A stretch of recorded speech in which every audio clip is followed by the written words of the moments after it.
आखिर क्या है ये पूरा किसान आंदोलन, फार्मर्स प्रोटेस्ट? आइए समझते हैं वो पूरा फंडा जिसके बीच है पूरा किसान आंदोलन। बने रहिए हमारे साथ वीडियो के अंत तक और हम पूरी कोशिश करेंगे कि आपके पास एक अच्छी और इंफॉर्मेटिव वीडियो ला सके। एमएसपी क्या है?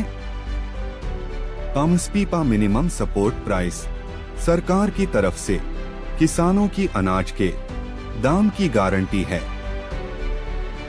आज 3 महीने से ज्यादा हो गए हैं जब कड़ाके की ठंड और भूख प्यास की कोई भी परवाह किए बिना हमारे देश का अन्नदाता कहा जाने वाला किसान सड़कों पर है। ये सभी किसान अपने अपने घर की सभी सुख सुविधाएं छोड़कर सैकड़ों किलोमीटर दूर हजारों की तादाद में दिल्ली के बॉर्डर पर डेरा जमाए हुए बैठे हैं। इस दौरान एक ऐसा मौका भी सामने आया जब किसान आंदोलन ने हिंसक रूप भी लिया। सरकार के साथ हुई कई दौर की बातचीत, लेकिन बिना किसी नतीजे के। इन सभी के बीच पूरे किसानों के आंदोलन, फार्मर्स एजिटेशन में जो एक चीज बार बार निकलकर सामने आ रही है वह है फसलों का न्यूनतम समर्थन मूल्य, मिनिमम सपोर्ट प्राइस यानी एमएसपी। अगर हम किसान संगठनों की माने तो उनका कहना है कि केंद्र की भाजपा सरकार ने हाल ही में जो 3 नए कृषि कानून, न्यू फार्म लॉज बनाए हैं, उनके पीछे सरकार की असली मंशा न्यूनतम समर्थन मूल्य के पूरे सिस्टम को जड़ से खत्म करने की है। हालांकि सरकार की ओर से सभी केंद्रीय मंत्री बार बार यही दोहरा रहे हैं कि नए कानूनों से वर्तमान में चल रही एमएसपी की व्यवस्था पर कोई भी फर्क नहीं पड़ेगा, उल्टा किसानों को फायदा ही होगा। एमएसपी सिस्टम पहले की तरह ही चलता रहेगा। किसान आंदोलन जो हर बीते दिन के साथ बड़ा होता जा रहा है। जैसा कि हम सब जानते हैं, किसान आंदोलन को अब तक 90 दिन से ज्यादा हो चुके हैं। किसान अभी भी अपनी मांगों को लेकर टस से मस होने को तैयार नहीं हैं। किसानों का सीधा कहना है कि सरकार तीनों कृषि कानून वापस लें। इसके अलावा वो और किसी भी प्रस्ताव पर बात करने को तैयार नहीं है। गणतंत्र दिवस के दिन ट्रैक्टर रैली के दौरान हुई हिंसा के बाद से जहां किसानों का आंदोलन और उग्र हो गया है, वहीं पुलिस ने दिल्ली और आसपास के सभी इलाकों में सुरक्षा के कड़े इंतजाम कर दिए हैं। दिल्ली के बाहरी इलाकों में लगातार कई दिनों तक इंटरनेट को निलंबित किया जाता रहा। इसके साथ ही प्रदर्शन स्थलों के आसपास भारी बैरिकेडिंग और कंटीलेता लगा दी गई है। इस पर किसान नेताओं और कई बड़ी विपक्षी पार्टियों ने सरकार पर सीधा निशाना साधा है। किसान नेताओं का कहना है कि सरकार के ऐसे कदमों से बातचीत के लिए अनुकूल माहौल नहीं बन पाएगा। केंद्र सरकार पिछले साल सितंबर महीने में 3 नए कृषि विधेयक लाई थी, जिन पर राष्ट्रपति की मुहर लगने के बाद वे अब कानून बन चुके हैं। लेकिन किसानों को ये नए कानून बिल्कुल भी रास नहीं आ रहे हैं। किसानों का कहना है कि इन कानूनों से किसानों को बस नुकसान ही है और निजी खरीदारों व बड़े कॉरपोरेट घरानों को फायदा होगा। इसके साथ ही किसानों को जो सबसे बड़ा डर सता रहा है वह है फसल का न्यूनतम समर्थन मूल्य एमएसपी खत्म हो जाने का। आइए जानते हैं क्या हैं वे कृषि कानून जिस पर हो रही है इतनी लड़ाई। किसान उपज व्यापार एवं वाणिज्य संवर्धन एवं सुविधा विधेयक 2020, the farmers produce trade and commerce promotion and facilitation act 2020।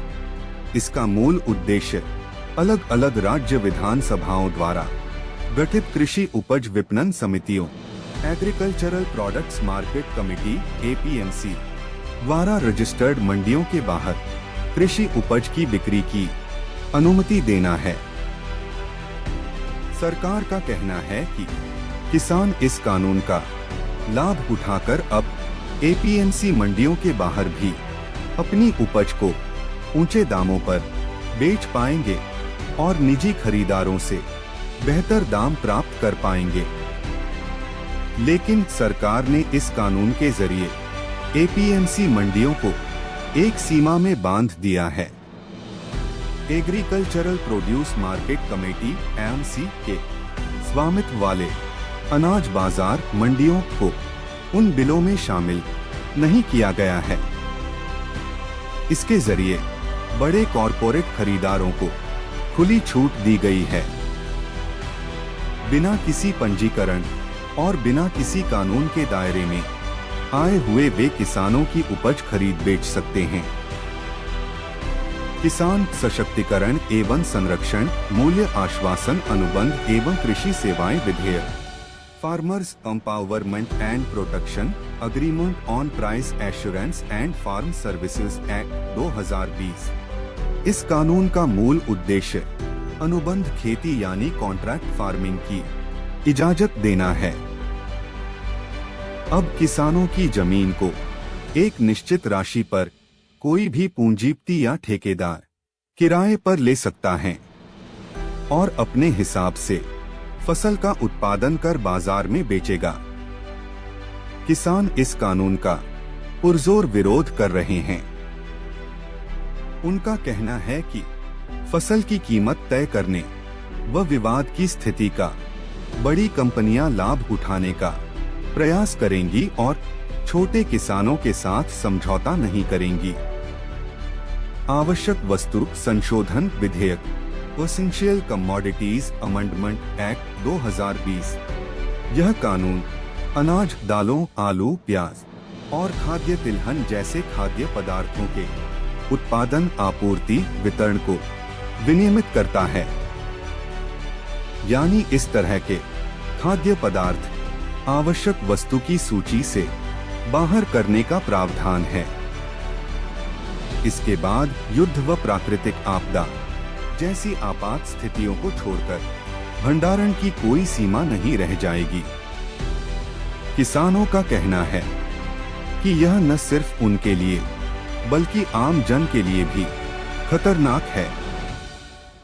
इसके चलते कृषि उपज जुटाने की कोई सीमा नहीं होगी। उपज जमा करने के लिए निजी निवेश को छूट होगी और सरकार को पता नहीं चलेगा कि किसके पास कितना स्टॉक है और कहां है। आखिर क्या है किसानों की मांगे? आंदोलनकारी किसान संगठन केंद्र सरकार से 3 कृषि कानूनों को रद्द करने की मांग कर रहे हैं और इनकी जगह किसानों के साथ बातचीत कर नए कानून लाने को कह रहे हैं। किसानों की 5 प्रमुख मांगे इस तरह हैं। तीनों कृषि कानूनों को वापस लिया जाए क्योंकि ये किसानों के हित में नहीं है और कृषि के निजीकरण को प्रोत्साहन देने वाले हैं। इनसे होल्डर्स और बड़े कॉरपोरेट घरानों को फायदा होगा। एक विधेयक के जरिए किसानों को लिखित में आश्वासन दिया जाए कि MSP और कन्वेंशनल फूड ग्रेन खरीद सिस्टम खत्म नहीं होगा। किसान संगठन कृषि कानूनों के अलावा बिजली बिल 2020 को लेकर भी विरोध कर रहे हैं। केंद्र सरकार के बिजली कानून 2003 की जगह लाए गए बिजली संशोधित बिल 2020 का विरोध किया जा रहा है। प्रदर्शनकारियों का आरोप है कि इस बिल के जरिए बिजली वितरण प्रणाली का निजीकरण किया जा रहा है। इस बिल से किसानों को सब्सिडी पर या फ्री बिजली सप्लाई की सुविधा खत्म हो जाएगी। चौथी मांग एक प्रावधान को लेकर है, जिसके तहत खेती का अवशेष जलाने पर किसान को 5 साल की जेल और 1 करोड़ रुपए तक का जुर्माना हो सकता है।